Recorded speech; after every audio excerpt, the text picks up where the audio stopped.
মার্কিন president Donald ট্রাম্পের পাল্টা শুল্ক আরোপ নিয়ে প্রথম আলোর প্রধান শিরোনাম, যুক্তরাষ্ট্র থেকে পণ্য আমদানি বাড়ানোর চিন্তা বাংলাদেশের, প্রধান উপদেষ্টার জরুরি বৈঠক। প্রতিবেদনটিতে বলা হয়, যুক্তরাষ্ট্রের শুল্ক আরোপের ঘোষণায় করণীয় নিয়ে বৈঠকে বিস্তারিত আলোচনা হয়েছে। এতে বলা হয়, ট্রাম্প প্রশাসনের সঙ্গে এ নিয়ে সরাসরি যোগাযোগ রক্ষা করবেন অধ্যাপক ইউনূস।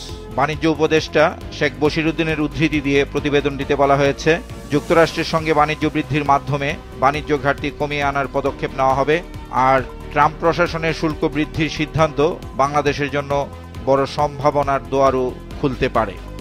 পাশাপাশি প্রকাশিত আরেকটি খবরের শিরোনাম, মন্দার পূর্বাভাস, বিশ্বজুড়ে শেয়ার, তেল ও সোনার বাজারে দরপতন। ট্রাম্পের পাল্টা শুল্ক আরোপ নিয়ে আরেকটি খবরের শিরোনাম, একদিনেই কমল শীর্ষ ধনীদের 21,000 কোটি ডলার। এতে আরও বলা হয়, যুক্তরাষ্ট্রসহ বৈশ্বিক পুঁজিবাজারে ব্যাপক দরপতন চলছে, বিপুল পরিমাণ সম্পদ মূল্য কমে গেছে শীর্ষ ধনী ও প্রতিষ্ঠানের। দ্বিতীয় প্রধান শিরোনাম, ইউনূস মোদি বৈঠকের বিশ্লেষণী খবর, ঢাকা দিল্লির পদক্ষেপই ঠিক করবে সম্পর্কের গতিপথ। সংস্কার নিয়ে মতামতের উপর ভিত্তি করে প্রকাশিত খবরের শিরোনাম, রাষ্ট্রের মূলনীতি প্রশ্নে বিপরীত অবস্থানে বিএনপি ও জামায়াত। প্রথম পৃষ্ঠার দ্বিতীয় ভাঁজে গাজায় ইসরায়েলের হামলা নিয়ে প্রকাশিত খবরের শিরোনাম, গাজায় প্রতিদিন 100 শিশু হতাহত হচ্ছে, জাতিসংঘ। আবহাওয়া নিয়ে শেষ পৃষ্ঠায় প্রকাশিত খবরের শিরোনাম, রাজধানীতে সন্ধ্যায় মাঝারি ধরনের বজ্রঝড়। এতে বলা হয়, দিনভর বেশ গরম শেষে গতকাল সন্ধ্যায় বজ্রপাত সহ দমকা হাওয়া বয়ে যায় রাজধানী ঢাকায়, সেই সঙ্গে ছিল হালকা বৃষ্টি, ফলে গরম কিছুটা কমে আসে। সমকালের প্রধান শিরোনাম, এবার ঈদে 32% দুর্ঘটনা ব্যাটারি চালিত রিকশায়। 10টি হাসপাতালের তথ্য বিশ্লেষণ করে খবরটিতে বলা হয়, ঈদে 4 দিনে চিকিৎসা নিয়েছেন 1137 জন। প্রাপ্ত তথ্যে দেখা যায়, মোটরসাইকেলের কারণে দুর্ঘটনা ঘটেছে 32.27%, আর অটোরিকশার কারণে 32.1%। কারণ জানা যায়নি 25.5%। 4 চাকা যানের জন্য দুর্ঘটনা ঘটেছে 10.11%। যুক্তরাষ্ট্রের শুল্ক আরোপ নিয়ে দ্বিতীয় প্রধান শিরোনাম, সমস্যা সমাধানে সরাসরি যুক্ত হবেন ডক্টর ইউনূস। প্রতিবেদনটিতে বলা হয়, যুক্তরাষ্ট্রের সঙ্গে সার্বক্ষণিক যোগাযোগ রেখেছে সরকার, আর বাণিজ্য ঘাটতি কমিয়ে আনার চেষ্টা করা হবে। ইউনূস মোদি বৈঠক নিয়ে বিশ্লেষণী খবরের শিরোনাম, এক বৈঠকের অনেক তাৎপর্য। এর পাশাপাশি প্রকাশিত আরও দুটি খবরের শিরোনাম, দুটো দেশকে একসঙ্গে কাজ করতে হবে, সহজে সমাধানের যোগ্য বিষয়ই সম্পর্ক উন্নয়নের চাবি। রোহিঙ্গা প্রত্যাবাসন নিয়ে প্রকাশিত খবরের শিরোনাম, রোহিঙ্গা ফেরাতে সীমান্তের দুপাশেই চ্যালেঞ্জ। শেষ পৃষ্ঠায় কৃষি বিষয়ক একটি ব্যতিক্রমী খবরের শিরোনাম, পাহাড়ের আকর্ষণ, টক মিষ্টি রক্ত ফল। বিশেষ এই প্রতিবেদনটিতে বলা হয়, প্রথম দেখায় মনে হতে পারে লাল আঙ্গুর ঝুলছে থোকায় থোকায়, কিন্তু কাছে গেলেই ভেঙে যায় ভুল। এটি আসলে পাহাড়ি বনো ফল, যার নাম রক্তফল বা রক্তগোটা। আর টক মিষ্টি স্বাদযুক্ত এই ফলটি ভিটামিন সি ও আয়রন সমৃদ্ধ। যুগান্তরের প্রধান শিরোনাম, বেসামাল নরসিংদীর এসপি। অনুসন্ধানী এই প্রতিবেদনটিতে বলা হয়, ওপেন ঘুষ কারবার যার নেশা।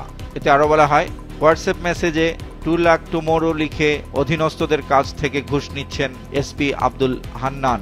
যুক্তরাষ্ট্রের নতুন শুল্ক ইস্যু নিয়ে প্রকাশিত দ্বিতীয় প্রধান শিরোনাম, বাণিজ্য ঘাটতি কমিয়ে সমাধানের চেষ্টা, প্রধান উপদেষ্টার সঙ্গে সংশ্লিষ্টদের জরুরি বৈঠক। আইএমএফ নিয়ে শেষ পৃষ্ঠায় প্রকাশিত খবরের শিরোনাম, আইএমএফ এর মিশন ঢাকায় আসছে আজ, শর্ত বাস্তবায়ন নিয়ে হবে দর কষাকষি। প্রতিবেদনটিতে বলা হয়, আজ অর্থ মন্ত্রণালয়ের সঙ্গে বৈঠকের মধ্য দিয়ে শুরু হবে 2 সপ্তাহব্যাপী আলোচনা। বৈঠক হবে বাংলাদেশ ব্যাংক, এনবিআর এবং জ্বালানি মন্ত্রণালয়ের সঙ্গেও। কালের কণ্ঠের প্রধান শিরোনাম, মার্কিন পণ্যে শুল্ক কমাবে বাংলাদেশ। বিশেষ এই প্রতিবেদনটিতে বলা হয়, শূন্য শুল্ক করলে রাজস্ব ক্ষতি হবে 1000 কোটি টাকা। সব পণ্যে শুল্ক শূন্য হবে না, শুল্ক কমতে পারে 30 থেকে 35টি পণ্যে। প্রধান শিরোনামটির আওতায় প্রকাশিত আরেকটি খবরের শিরোনাম, প্রধান উপদেষ্টার কার্যালয়ের ব্রিফিং, বাংলাদেশ শঙ্কিত নয়। এতে বলা হয়, মার্কিন প্রশাসনের সঙ্গে কথা বলবেন প্রধান উপদেষ্টা, বাণিজ্য ঘাটতি কমানোই লক্ষ্য। দ্বিতীয় প্রধান শিরোনাম, ভুয়া সনদে চাকরির পর জারি হতো গেজেট, মুক্তিযোদ্ধা কোটায় 89,235 জনের চাকরি। বিশেষ এই প্রতিবেদনটিতে বলা হয়, 28তম বিসিএস থেকে শুরু করে 33তম বিসিএস পর্যন্ত মুক্তিযোদ্ধা কোটায় যেসব চাকরি হয়েছে তার বেশিরভাগই ভুয়া সনদে।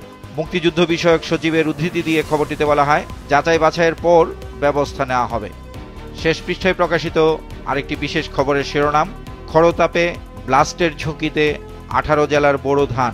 প্রতিবেদনটিতে বলা হয়, খরাপ্রবণ এলাকায় বোরো চাষের লক্ষ্যমাত্রা 15 লাখ হেক্টর, আর চালের উৎপাদন 4 লাখ টন কমতে পারে।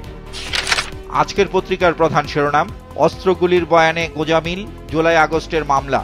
বিশেষ এই প্রতিবেদনটিতে বলা হয়েছে, রেজিস্ট্রারে অস্ত্র বরাদ্দ একজনের নামে, গুলি খরচের দায় চেপেছে অন্য পুলিশ সদস্যের ওপর। যেসব থানা এলাকায় বেশি সহিংসতা হয়েছে সেসব থানার গুলি খরচের হিসাবেও বেশি অমিল। আর গুলি বর্ষণকারী হিসেবে নাম থাকায় বিভিন্ন থানায় জিডি করেছেন কয়েকজন উপপরিদর্শক। অর্থ পাচার নিয়ে বিশেষ আরেকটি খবরের শিরোনাম, 9 সংস্থার প্রতিবেদন, 8 গ্রুপের পাচার করা অর্থ ফেরাতে উদ্যোগ। বিশেষ এই প্রতিবেদনটিতে বলা হয়েছে, আইনি সহায়তা চেয়ে 8টি দেশকে চিঠি দেওয়া হয়েছে। আর টিআইবির উদ্ধৃতি দিয়ে বলা হয়, পাচারকৃত অর্থ ফেরত আনা সম্ভব, তবে অত্যন্ত কঠিন কাজ। শেষ পৃষ্ঠায় প্রকাশিত আরেকটি খবরের শিরোনাম, আজ খুলছে অফিস, ঢাকামুখী মানুষের ভিড়। খবরটিতে বলা হয়, বাস, ট্রেন ও লঞ্চে অসংখ্য মানুষ ফিরছে ঢাকায়। বাসে বাড়তি ভাড়া নেওয়ার অভিযোগ পাওয়া গেছে, আর লঞ্চে চড়ছে অতিরিক্ত যাত্রী। দেশ রূপান্তরের প্রধান শিরোনাম, বাণিজ্য ঘাটতি কমিয়ে মার্কিন শুল্ক মোকাবেলার উদ্যোগ, প্রধান উপদেষ্টার জরুরি বৈঠক। প্রতিবেদনটিতে বলা হয়েছে, শুল্ক নিয়ে ট্রাম্প প্রশাসনের সঙ্গে আলোচনা করবেন ডক্টর ইউনূস, আর আতঙ্কিত হওয়ার কিছু নেই, সম্পূর্ণ প্রস্তুত বাংলাদেশ। প্রথম পৃষ্ঠায় প্রকাশিত আরেকটি গুরুত্বপূর্ণ খবরের শিরোনাম, 1 যুগ পর হচ্ছে বাংলাদেশ পাকিস্তান রাজনৈতিক সংলাপ।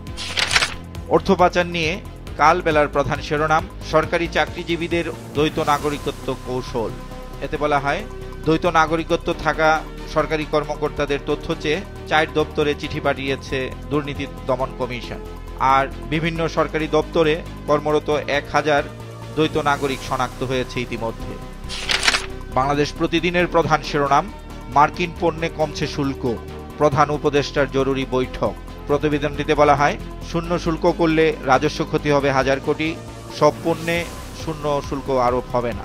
দ্বিতীয় প্রধান শিরোনাম, ফের উত্তপ্ত হবে রাজপথ। বিশেষ এই প্রতিবেদনটিতে বলা হয়, চলতি মাসেই রাজধানী সহ সারা দেশে সভা সমাবেশ করবে বিএনপি, সাক্ষাৎ করবে প্রধান উপদেষ্টার সঙ্গে, আর সুস্পষ্ট নির্বাচনী রোডম্যাপ দাবি। প্রধান বিচারপতির উদ্ধৃতি দিয়ে প্রথম পৃষ্ঠার প্রথম কলামে প্রকাশিত আরেকটি খবরের শিরোনাম, অভ্যন্তরীণ সংস্কার প্রচেষ্টা চালিয়ে যাচ্ছে বিচার বিভাগ।